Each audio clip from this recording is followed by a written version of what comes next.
ওম শান্তি। আজকের বাংলা মুরলী 28শে জুন 2024। প্রাতঃ মুরলী ওম শান্তি। বাপদাদা মধুবন। বাবা বলেছেন, মিষ্টি বাচ্চারা, অন্তর্মুখী হও, অর্থাৎ চুপ করে থাকো, মুখে কিছু বলো না, প্রতিটি কাজ শান্তিতে করো, কখনো অশান্তি সৃষ্টি করো না। আজকের প্রশ্ন, বাচ্চারা তোমাদেরকে যে কাঙাল করেছে সেই সবচেয়ে বড় শত্রুটি কে? উত্তর, ক্রোধ। বলা হয়, যেখানে ক্রোধ আছে সেখানে জল ভরা কলসিও শুকিয়ে যায়।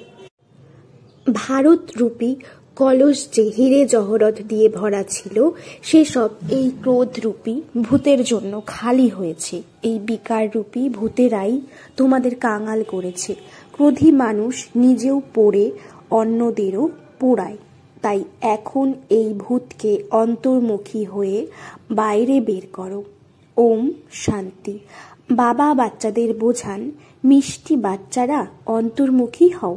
অন্তর্মুখী অর্থাৎ কোনো কিছু বলো না, নিজেকে আত্মা নিশ্চয় করে বাবাকে স্মরণ করো। বাবা বসে এই শিক্ষা দেন বাচ্চাদের। অন্য কিছুই বলার নেই এখানে, শুধু বোঝানো হয়। গৃহস্থে এমনভাবে থাকতে হবে, এই হলো মনমনা ভব, আমাকে স্মরণ করো। এটি হলো প্রথম মুখ্য পয়েন্ট। বাচ্চারা, তোমাদের ঘরে কখনো ক্রোধ করা উচিত নয়। ক্রোধ এমন যার প্রভাবে জল ভরা কলসিও শুকিয়ে যায়। ক্রোধযুক্ত মানুষ অশান্তি সৃষ্টি করে। তাই গৃহস্থে থেকে শান্তিতে থাকতে হবে। খাবার খাও আর নিজের কাজে, ব্যবসা অথবা অফিস ইত্যাদিতে চলে যাও। সেখানেও সাইলেন্সে থাকা ভালো। সবাই বলে আমাদের শান্তি চাই। এই কথা তো বাচ্চাদের বলা হয়েছে যে শান্তির সাগর হলেন একমাত্র বাবা। বাবা নিজেই নির্দেশ দেন, আমাকে স্মরণ করো। এতে মুখে কিছু বলার নেই, অন্তর্মুখী হয়ে থাকতে হবে। অফিস ইত্যাদি নিজের কাজও করতে হবে, তো তাতেও বেশি কথা বলতে হয় না, খুব মধুর হতে হবে। কাউকেও দুঃখ দেওয়া উচিত নয়। ঝগড়াঝাটি ইত্যাদি করা, এই সবই হলো ক্রোধ। সবচেয়ে বড় শত্রু হলো কাম। দ্বিতীয় নম্বরে হলো ক্রোধ, একে অপরকে দুঃখ দেয়। ক্রোধ বশত কত লড়াই হয়ে যায়। বাচ্চারা জানে সত্যযুগে লড়াই হয় না। এ হলো রাবণের বশীভূত হওয়ার লক্ষণ। ক্রোধী মানুষকে আসুরি সম্প্রদায় বলা হয়। ভূতের প্রবেশ করে রয়েছে যে, এতে কিছুই বলতে হবে না, কারণ সেই মানুষের তো জ্ঞানই নেই। তারা তো ক্রোধ করবে। ক্রোধ যে করে তার সঙ্গে ক্রোধ করলে ঝগড়া লেগে যায়। বাবা বোঝান, এই ভূত খুব কঠিন, যাকে যুক্তিযুক্ত হয়ে নিষ্কাশিত করতে হয়। মুখে কোনো কটু কথা বলা উচিত নয়। কটু কথা বলা অত্যন্ত ক্ষতিকর। বিনাশ ক্রোধের বশেই হয়, তাই না? যে ঘরে ক্রোধের বাস, সেখানে অনেক অশান্তি হয়। ক্রোধ করলে তোমরা বাবার নাম বদনাম করবে। এই ভূতগুলিকে দূর করতে হবে। একবার তাড়িয়ে দিলে অর্ধকল্পের জন্য সেই ভূত আর থাকবে না। এই 5 বিকার এখন ফুল ফোর্সে রয়েছে। এমন সময়েই বাবা আসেন যখন বিকার ফুল ফোর্সে থাকে। এই দৃষ্টি খুব ক্রিমিনাল, মুখও খুব ক্রিমিনাল। জোরে কথা বললে মানুষ আগুনের মতো জ্বলে ওঠে, আর ঘরেও ক্রোধের আগুন জ্বালিয়ে দেয়। কাম ও ক্রোধ, এই দুটি হলো বড় শত্রু। ক্রোধী মানুষ স্মরণ করতে পারে না।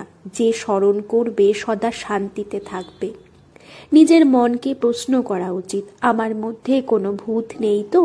মোহের, লোভের ভূত থাকে। লোভের ভূতও কম নয়। এই সবই হলো ভূত, কেননা এরা হলো রাবণ সেনা। বাবা বাচ্চাদের স্মরণের যাত্রা শেখান, কিন্তু বাচ্চারা এতেই কনফিউজ হয়ে পড়ে, বুঝতে পারে না। কারণ অনেক কাল ভক্তি করেছে যে। ভক্তি অর্থাৎ দেহ অভিমান, অর্ধকল্প দেহ অভিমান রয়েছে। বাহ্যমুখী হওয়ার দরুন নিজেকে আত্মা নিশ্চয় করতে পারে না। বাবা খুব জোর দিয়ে বলেন, নিজেকে আত্মা নিশ্চয় করে বাবাকে স্মরণ করো, কিন্তু তারা পারেই না। অন্য সব কথা বিশ্বাসও করে, তারপরে বলে স্মরণ করব কিভাবে, কোনো কিছু তো দেখা যাচ্ছে না। তাদেরকে বোঝানো হয় তোমরা নিজেদের আত্মা নিশ্চয় করো, এই কথাও জানো তিনি হলেন অসীম জগতের বাবা। মুখে শিব শিব বলার দরকার নেই, অন্তরে জ্ঞান আছে, তাই না? আমি হলাম আত্মা। মানুষ শান্তি চায়, শান্তির সাগর তিনিই হলেন পরমাত্মা। অবশ্যই অবিনাশী, স্বর্গের অধিকারও তিনিই দেবেন। এখন বাবা বোঝাচ্ছেন আমাকে স্মরণ করো, তাহলে শান্তি হয়ে যাবে এবং জন্ম জন্মান্তরের বিকর্ম বিনাশ হবে। অন্য কোনো কিছু নেই, কোনো বিশাল লিঙ্গ রূপ নেই। আত্মা সূক্ষ্ম, বাবাও হলেন সূক্ষ্ম। তাই বাবা বাচ্চাদেরকে বলেন মনমনা ভব, মিষ্টি মিষ্টি বাচ্চারা অন্তর্মুখী হয়ে থাকো। এই যা কিছু চোখে দেখছো সব শেষ হয়ে যাবে, কিন্তু আত্মা শান্তিতে বাস করে। আত্মাকে শান্তিধামে যেতে হবে। যতক্ষণ আত্মা পবিত্র না হয় ততক্ষণ শান্তিধামে যেতে পারে না। ঋষি মুনিরা বলে শান্তি কিভাবে প্রাপ্ত হবে। বাবা তো সহজ যুক্তি বলে দেন, কিন্তু বাচ্চাদের মধ্যে অনেকেই আছে যারা শান্তিতে বাস করে না। বাবা জানেন ঘর সংসারে থাকে, একদম শান্ত হয়ে থাকে না। কিছুক্ষণের জন্য সেন্টারে যায়, মন শান্ত করে, বাবাকে স্মরণ করবে, তা করে না। সারাদিন বাড়িতে হাঙ্গামা করতে থাকে, তো সেন্টারে এসে শান্তিতে থাকতে পারে না। কারো দৈহিক আকর্ষণে আকৃষ্ট হয়ে প্রেম হয়ে গেলে তো কখনো শান্তি হতেই পারে না, শুধু তারই কথা স্মরণে আসবে। বাবা বোঝান মানুষের মধ্যে রয়েছে 5টি ভূত। বলা হয় এর মধ্যে ভূত প্রবেশ করেছে, এই ভূতগুলি তোমাদের কাঙাল করেছে। সে তো হলো এক প্রকারের ভূত প্রবেশ, বাবা ভূতের প্রবেশ। বাবা বলেন এই 5টি বিকার রূপী ভূত তো সকলের মধ্যেই প্রবিষ্ট হয়ে রয়েছে। এই ভূতগুলিকে তাড়ানোর জন্যই বাবাকে আহ্বান করে, বাবা এসে আমাদের শান্তি দাও, এই ভূতগুলিকে তাড়ানোর যুক্তি বলে দাও। এই বিকার রূপী ভূত তো সবার মধ্যে আছে। এ যে হলো রাবণ রাজ্য, সবচেয়ে বড় ভূত হলো কাম ক্রোধ। বাবা এসে ভূত ভাগিয়ে দেন, তার পরিবর্তে বাবার কিছু পাওনা হওয়া উচিত, তাই না? তিনি ভূত প্রেত ভাগিয়ে দেন, প্রাপ্তি কিছুই হয় না। এই কথা তো বাচ্চারা জানে। বাবা আসেন সম্পূর্ণ বিশ্বের ভূত তাড়াতে। এখন সম্পূর্ণ বিশ্বে সবার মধ্যে ভূতের প্রবেশ রয়েছে। দেবতাদের মধ্যে কোনো ভূত থাকে না, না দেহ অভিমানের, না কাম ক্রোধ মোহ লোভ, কিছুই থাকে না। লোভ রূপী ভূত কম নয়। এই খাই সেই খাই, অনেকের মধ্যে এই ভূত থাকে। তারা নিজের মনে বুঝতে পারে যথার্থই আমাদের মধ্যে কামরূপী ভূত আছে, ক্রোধরূপী ভূত আছে। তাই এই বিকার রূপী ভূত তাড়াতে বাবাকে এর মাথা খাটাতে হয়। দেহ অভিমানে এলে ইচ্ছে হয় এমন করি বা আলিঙ্গন করি, তখন সম্পূর্ণ উপার্জন শেষ হয়ে যায়। ক্রোধের অবস্থাও একই রকম। ক্রোধ হয় পিতা সন্তানকে মারে, ক্রুদ্ধ হয়ে পিতা সন্তানকে মারে, সন্তান পিতাকে, স্ত্রী নিজের স্বামীকে। জেলে গিয়ে তোমরা দেখো বিভিন্ন রকম কেস থাকে। এই বিকার রূপী ভূতের প্রবেশ ঘটে বলেই ভারতের এমন দুরবস্থা হয়েছে। ভারতরূপী বিশাল কলসটি যে হীরে জহরত দিয়ে ভরা ছিল, সেসব এখন নিঃস্ব হয়েছে। কথায় বলে ক্রোধের প্রভাবে জল ভরা কলসিও শুকিয়ে যায়। অতএব ভারতের অবস্থাও তেমন হয়েছে। এই কথা কেউ জানে না। বাবা স্বয়ং আসেন ভূত নিষ্কাশন করতে। যে কাম কোনো মানুষের পক্ষে, যে কর্ম কোনো মানুষের পক্ষে সম্ভব নয়। এই 5টি ভূত খুব সাংঘাতিক। অর্ধকল্প এই ভূতের প্রবেশ থাকে। এই সময় তো কোনো কথাই নেই। কেউ যতই পবিত্র থাকুক, কিন্তু জন্ম তো বিকার দ্বারাই হয়েছে। ভূত তো আছে, তাই না?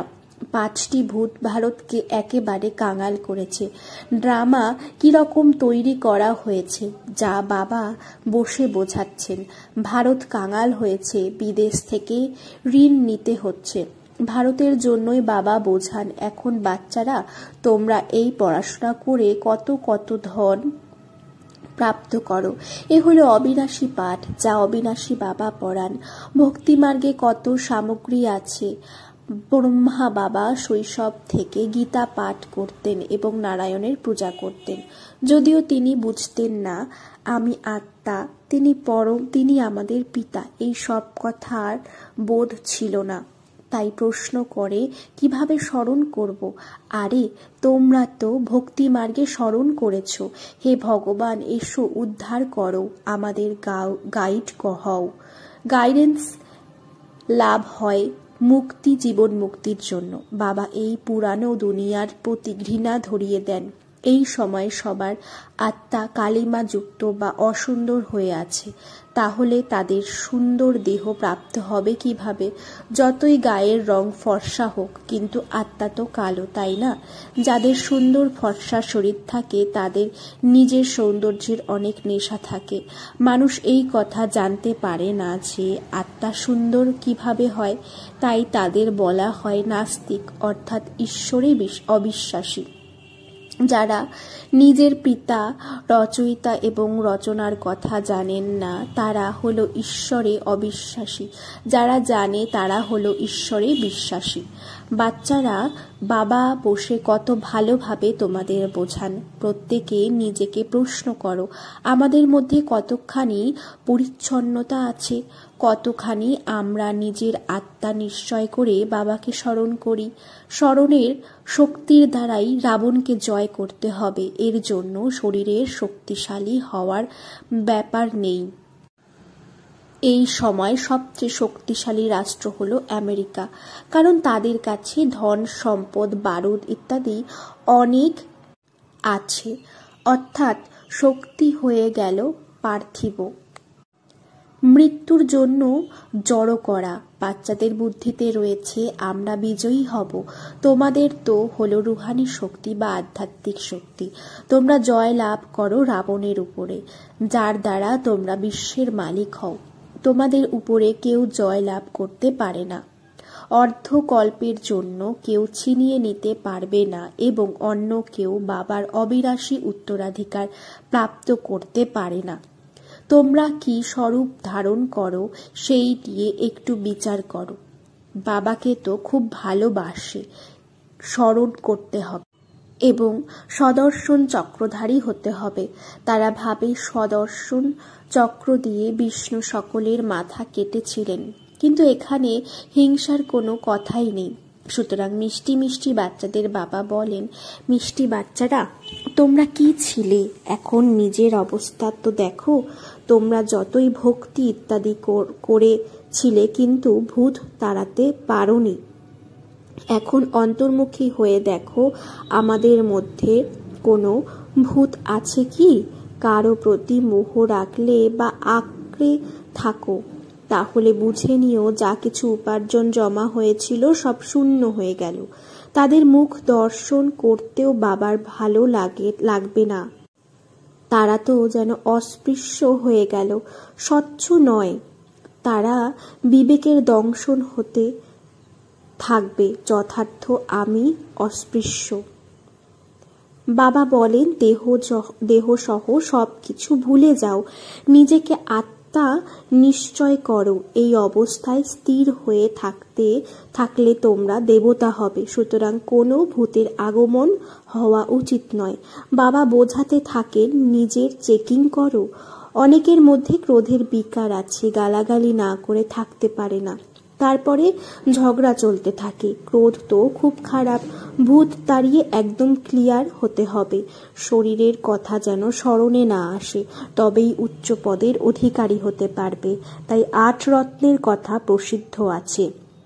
তোমরা জ্ঞান রত্ন প্রাপ্ত করো রত্নে পরিণত হওয়ার জন্য। বলা হয় ভারতে 33 কোটি দেবী দেবতারা বাস করতেন, কিন্তু তাদের মধ্যে 8 রত্ন পাস উইথ অনার হবে, তাদেরই পুরস্কার দেওয়া হবে। যেরকম স্কলারশিপ প্রদান করা হয়। তোমরা জানো লক্ষ্য খুব কঠিন, চলতে চলতে পড়ে যায়, ভূতের প্রবেশ ঘটে, স্বর্গে বিকার থাকে না। বাচ্চারা, তোমাদের বুদ্ধিতে সম্পূর্ণ ড্রামার চক্র আবর্তিত হওয়া উচিত। তোমরা জানো 5000 বছরে কত মাস, কত ঘন্টা, কত সেকেন্ড হয়, কেউ হিসেব করলে বের হতে পারে। তারপরে এই বৃক্ষের যে চিত্রটি আছে তাতেও লিখে দেবে যে কল্পে এত মাস, এত দিন, এত ঘন্টা, এত সেকেন্ড হয়। মানুষ বলবে, এরা তো একেবারে সঠিক বলে দেয়, 84 জন্মের হিসেব বলে দেয়, তাহলে কল্পের আয়ু কেন বলবে না? বাচ্চাদেরকে মুখ্য কথা তো বলা হয়েছে, যে যেমন করে হোক ভূত তাড়াতে হবে। এই বিকাররূপী ভূতগুলি তোমাদের সম্পূর্ণ সর্বনাশ করেছে। সব মানুষ মাত্রেই ভূত অবশ্যই আছে, তাদের হয়েই থাকে ভ্রষ্টাচারের দ্বারা জন্ম। স্বর্গে ভ্রষ্টাচার হয় না। রাবণই নেই। রাবণ কে, তার কথা কেউ বোঝে না। তোমরা রাবণের উপর জয় লাভ করো, পরে রাবণের অস্তিত্ব থাকবে না। এখন পুরুষার্থ করো। বাবা এসেছেন, তাই বাবার কাছে স্বর্গের অবিনাশী অধিকার অবশ্যই প্রাপ্ত হওয়া উচিত। তোমরা কতবার দেবতায় পরিণত হও, কতবার অসুরে পরিণত হও, তার হিসেব করতে পারবে না। অসংখ্যবার হয়েছ হয়তো। আচ্ছা, বাচ্চারা শান্তিতে থাকলে কখনো ক্রোধ আসবে না। বাবা যে শিক্ষাগুলি দেন সেই অনুযায়ী চলা উচিত। আচ্ছা, মিষ্টি মিষ্টি হারানিধি বাচ্চাদের প্রতি মাতা পিতা বাপ দাদার স্মরণের স্নেহ সুমন আর সুপ্রভাত। আত্মাদের পিতা তার আত্মারূপী বাচ্চাদেরকে জানাচ্ছেন নমস্কার। ধারণার জন্য মুখ্য সার: 1. নিজেকে নিজে জিজ্ঞাসা করতে হবে, আমার মধ্যে কোনো ভূত নেই তো? দৃষ্টি ক্রিমিনাল হয় না তো? জোরে কথা বলার বা অশান্তি সৃষ্টি করার সংস্কার নেই তো? লোভ মোহরূপী বিকার বিরক্ত করে না তো? 2. কোনো দেহধারীর প্রতি মোহ রাখবে না। দেহ সহ সব কিছু ভুলে স্মরণের যাত্রার দ্বারা নিজের মধ্যে আত্মিক বল বা রুহানি শক্তি ভরতে হবে। একবার ভূত তাড়িয়ে অর্ধকল্পের জন্য মুক্তি পেতে হবে। বরদান: ঈশ্বরীয় বিধানকে বুঝে নিয়ে বিধির দ্বারা সিদ্ধি প্রাপ্তকারী ফার্স্ট ডিভিশনের অধিকারী ভব। 1 কদম সাহস তো পদ্মগুণ কদমের সহায়তা। ড্রামাতে এই বিধানের বিধি নির্ধারিত হয়েছে। যদি এই বিধানে না থাকতো তাহলে সবাই নতুন দুনিয়াতে প্রথমে রাজা হয়ে যেত। নম্বর অনুসারে হওয়ার বিধান এই বিধির কারণেই হয়। তো যতখানি চাও সাহস রাখো আর বাবার সহায়তা নাও। সমর্পিত বাচ্চা হও বা প্রবৃত্তে থাকা বাচ্চা, অধিকার সকলের জন্য সমান, কিন্তু বিধির দ্বারাই সিদ্ধি প্রাপ্ত হবে। এই ঈশ্বরীয় বিধানকে বুঝে অমনোযোগিতার লীলাকে সমাপ্ত করো, তাহলে ফার্স্ট ডিভিশনের অধিকার প্রাপ্ত হয়ে যাবে। স্লোগান: সংকল্পের খাজানার প্রতি ইকোনমির অবতার হও। ওম শান্তি।